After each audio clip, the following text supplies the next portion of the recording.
ఏపీలో Visakha drugs rocket case ప్రకంపనలు సృష్టిస్తోంది. ఎన్నికల ముంగిట భారీ ఎత్తున డ్రగ్స్ పట్టుబడడంతో ఈ కేసును సీబీఐ దర్యాప్తు వేగవంతం చేసింది. ఈ మేరకు 1000 బ్యాగుల్లో శాంపిళ్లను సేకరించి పరీక్షలకు పంపింది. ఇది ప్రమాదకర నార్కోటిక్ డ్రగ్స్ గా సీబీఐ ప్రాథమిక నిర్ధారణ వచ్చింది. కేసులో భాగంగా సంధ్య ఆక్వా, ఐసీఐ బ్రెజిల్ కంపెనీల మధ్య మెయిల్, వాట్సాప్ చాటింగ్ పై ఆరా తీసింది. ఇప్పటికే డ్రగ్స్ సరఫరా చేసిన ఐసీసీ బ్రెజిల్ కంపెనీతో సీబీఐ సంప్రదింపులు జరిపింది. బ్రెజిల్ కంపెనీ ప్రతినిధులను విశాఖకు పిలిపించి విచారణ జరపనున్నారు.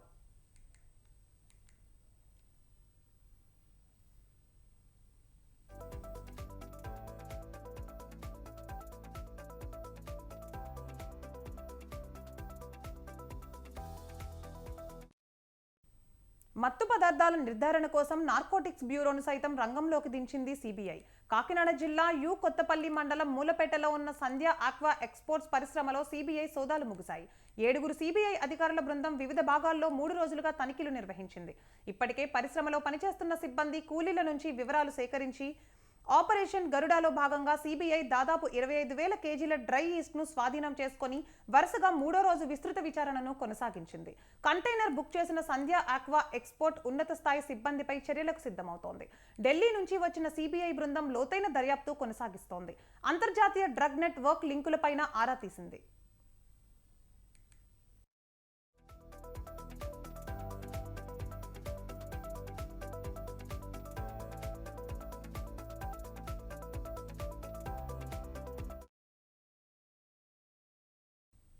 ఇక సీబీఐ విచారణ కొనసాగుతూ ఉండగానే విశాఖ డ్రగ్స్ కంటైనర్ వ్యవహారం రాజకీయంగా రంగులు పులుముకుంది. డ్రగ్స్ పై పార్టీల మధ్య డైలాగ్ వార్ పీక్స్ కెళ్లింది. మీరంటే మీరే కారణమంటూ నేతలు పరస్పరం ఆరోపణలు చేసుకుంటున్నారు. ఫలితంగా ఎన్నికల వేళ మత్తు రాజకీయం మరింత వేడెక్కింది. సంధ్య ఎక్స్పోర్ట్ తో సన్నిహిత సంబంధాలపై టీడీపీ, వైసీపీ మధ్య మాటల యుద్ధం నడుస్తోంది. ఈసీకి సైతం 2 పార్టీలు ఫిర్యాదు చేసుకున్నాయి. అయితే ఈ పార్టీలతో తమకు సంబంధం లేదంటోంది సంధ్య ఆక్వా పరిశ్రమ యాజమాన్యం.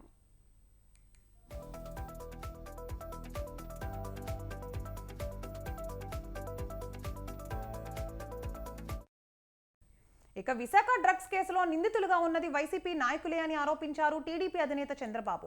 వైసీపీ నాయకులతో నిందితులకు సంబంధాలున్నాయనే విషయం రాష్ట్ర ప్రజలకు తెలుసు అన్నారు. కూనం వీరభద్రరావుకు వైసీపీ నాయకులతో సంబంధాలున్నాయన్నారు. సంక్రాంతి సందర్భంగా ఏర్పాటు చేసిన ఫ్లెక్సీల్లో జగన్, వైసీపీ నేతల ఫోటోలు ఉన్నాయని, దీనికి సమాధానం చెప్పకుండా తిరిగి తమపై దాడి చేసేందుకు వైసీపీ ప్రయత్నం చేస్తోందన్నారు. జగన్ 5 ఏళ్ల పాలనలో రాష్ట్రాన్ని గంజాయి రాష్ట్రంగా మార్చేశారని చంద్రబాబు ఆరోపించారు. మీరు ఒకసారి చూస్తే ఎంత దుర్మార్గం అంటే, విశాఖపట్నంలో డ్రగ్స్ పట్టుకున్నారు. క్లియర్ కట్ గా డ్రగ్స్ పట్టుకున్న తర్వాత మామూలుగా కూడా కాదు, 25,000 కేజీలు డ్రగ్స్ వచ్చాయి. అది కూడా డ్రై ఈస్ట్ పేరుతో బ్రెజిల్ నుంచి కన్సైన్మెంట్ వచ్చింది. అటు కంటైనర్ తీసుకొచ్చిన వ్యక్తి, ఇటు అధికారులు పోయి డిలే చేయడానికి ప్రయత్నం చేశారు. డిలే చేసిన తర్వాత మనం అడిగాం, నిన్న ఏదైతే విశాఖపట్నంలో జరిగితే మీరు ఆ ఫోటో చూస్తే వాళ్ళ పార్టీ వ్యక్తి, మనం చెప్తే ఇమ్మీడియట్ గా మన మీద మళ్ళా ఆరోపణ. అంటే ఎంత దుర్మార్గం అంటే, ఆ ఫోటో మీరు చూడండి. కోనం వీరభద్రరావు, కోనం కృష్ణకుమారి. అదే సమయంలో బ్రెజిల్ ప్రెసిడెంట్ తో ఆయన అవుతానే విజయసాయి రెడ్డి ఒక ట్వీట్. వీళ్ళు ఎక్కడికి వచ్చారో నాకైతే అర్థం కావడం లేదు. ఇప్పుడు కంటైన్మెంట్ ఎక్కడి నుంచి స్టార్ట్ అయింది? బ్రెజిల్ నుంచి స్టార్ట్ అయింది. బ్రెజిల్ ప్రెసిడెంట్ కనెక్షన్ ఉంది. గొప్ప నాయకుడు కదా ఆయన, ప్రధానమంత్రి స్థాయి వ్యక్తి ఇతను కాదు, ఇంటర్నేషనల్ మాఫియా. నిన్న చూస్తే విశాఖపట్నంలో డ్రగ్స్, నేను ఒక్కసారి ఆశ్చర్యపోయాను. ఉత్తరాంధ్ర ప్రజలకి రాజధాని అని చెప్పి డైవర్ట్ చేసి 5 సంవత్సరాలు జగన్మోహన్ రెడ్డి గ్యాంగ్ విశాఖపట్నాన్ని డ్రగ్స్ కేంద్రంగా మార్చినటువంటి విషయాన్ని ఘంటాపథంగా తెలియచేస్తున్నాను. యథేచ్ఛగా జరిగాయి.